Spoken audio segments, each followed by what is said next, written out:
माँ के गर्भ में किए परीक्षित, वो साक्षात दर्शन में तुम्हें इस कथा के माध्यम से करवाऊं। परीक्षित, यही कथा महाराज और चली है कहां पर, जो उद्धव जी और मैत्रेय महामुनि को ये दिव्य कथा दी गई है, इसका प्रचार प्रसार करो। वही उद्धव आ गए बद्रीनाथ, उधर मिल गए विदुर जी। विदुर जी को कहा मैं नहीं, मैत्रेय महामुनि तुम्हें कथा सुनाएंगे। रास्ते में मिले हरिद्वार में आते वक्त, तो कहाँ मिलेंगे मैत्रेय महामुनि? अरे कहीं तीर्थाटन कर रहे हैं, शायद प्रयाग के आसपास मिल जाए। और वही विदुर जी भी मैत्रेय महामुनि के पास बैठ करके इस भागवत कथा पर महाराज श्रवण कर रहे हैं।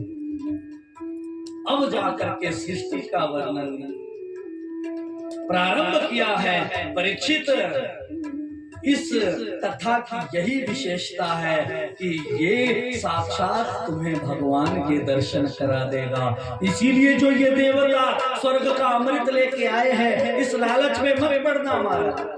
हम आए दिन छोटे लालच में फंस जाते हैं और बिक जाते हैं। इसका कोई महाराज मोल नहीं दे सकता, इसीलिए बिकना मत परीक्षित इन देवताओं के इस चक्कर में। और सच्ची बात कहूं, वो देवता ठगिया है, कुछ पीते पिलाते नहीं।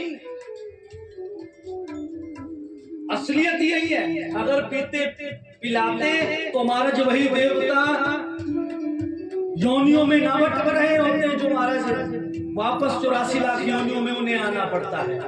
सब नई पीढ़ी बैठी है, बता देता हूं।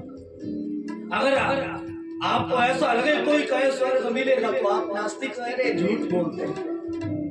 बताऊं कि हाँ झूठ ही है, कोई स्वर्ग नहीं मिलेगा। क्यों? जो स्वर्ग मिला हुआ है वो भी महाराज जी वापस भटक रहे हैं, भटका दिए जा रहे हैं। वो खुद उस स्वर्ग के अमृत को नहीं पीते। एक ही तो अमृत का कलश निकला था, अगर पीते होते तो कब का खत्म हो गया होता। इसीलिए मिला जरूर है, पर महाराज वो पीते खुद नहीं, तो हमें क्या पिलाएंगे? तो महाराज क्यों पीते क्यों नहीं? जब उन्हें मिला जिसे अजर अमर होना है, वो क्यों नहीं पीते? क्योंकि महाराज सबकी खींचाता नहीं है। और सबसे बड़ी बात है कि बड़े भारी कंजूस है, बड़े भारी मक्खी चूस है, खत्म होने के डर से बिल्कुल नहीं पीते। क्योंकि अगर पीते तो खत्म हो जाता, तो महाराज कौन स्वर्ग की चाह रखता। इसीलिए उसको सजा करके रखा हुआ है, दिखाने के लिए। हाँ इतना जरूर है, सूंघाते हैं कि हाँ आओ आओ, थोड़ा सूंघ करके ही आनंद लो। जितना सूंघते हैं उतना महाराज थोड़ी पुष्टता रहती है, और जब महाराज सूंघना बंद हुआ तो महाराज फिर गिर जाते। वो उन कंजूसों की तरह है देवता, जैसे एक गांव में 3 कंजूस थे। पूरे गांव वाले कहते अरे सबसे बड़े कंजूस हैं हमारे गांव के, एक बूटी कौड़ी नहीं खर्चते हमारा। अब उनको महाराज बड़ा बुरा लगा, हमारे को कंजूस कहते हैं। अरे अब इस बार तो हम बढ़िया खर्च करके आए हैं। तो महाराज ऊपर पहाड़ों में वन चरती गाय, श्यामला गौ, पहाड़ी गाय माता, बढ़िया घी लिया महाराज। 1,000 रुपए में महाराज 1 किलो लिया, तीनों कंजूसों ने, और पूरे शहर में दिखाया। हेलो, तुम कहते हम कंजूस हैं, ये लो हमने खर्च करके घी खरीदा है। गाँव वाले कहते पता नहीं कैसे आज इतनी ये समझ आ गई कि महाराज घी खर्च के लाया, परिवार को खिलाएंगे पिलाएंगे कुछ तो सही, और ना 1 पैसा तक खर्च नहीं करते। अब तीनों कंजूस आए और घर में घी लेकर के बैठ गए। एक महाराज जैसे ही घी महाराज भोजन तैयार हुआ तो क्या करता है कि ऊपर वाला फुल्का और नीचे वाला फुल्का जैसे छाछ बनी, तो वो उठा करके घी लगाता हल्का सा चम्मच से, तो ऊपर ही मल देता, और महाराज बड़ा उसकी खुशबू लेकर के पूरी जो और रोटियां हैं पूरे गांव परिवार में बंटती और खाते।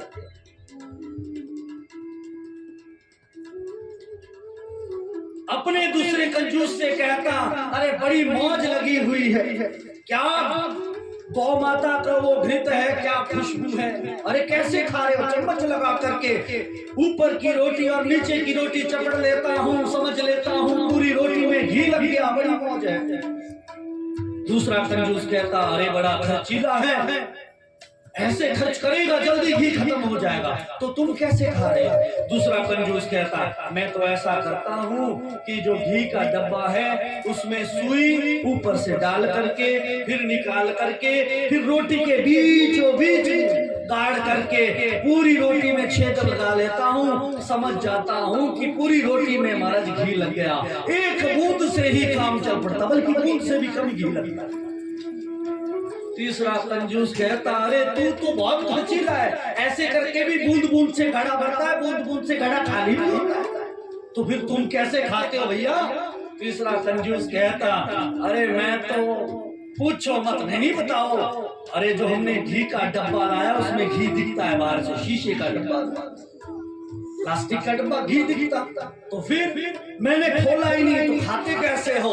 अरे जो रोटियां बनी होती है मैं डब्बा ही ऊपर से रोटी के ऊपर लगा देता, हर रोटी के ऊपर लगा देता हूँ, समझ जाता हूँ कि घी लग गया। ऐसे ही कंजूस देवता है, सबसे कहते हैं अमृत पिलाएंगे पर पिलाते कुछ नहीं, केवल सुंघाते हैं। परीक्षित इसलिए इस लालच में मत आना, भक्ति को प्राप्त करो, ये कथा अमृत तुम्हें भक्ति देगी, और वो भक्ति रसामृत सिंधु है, वो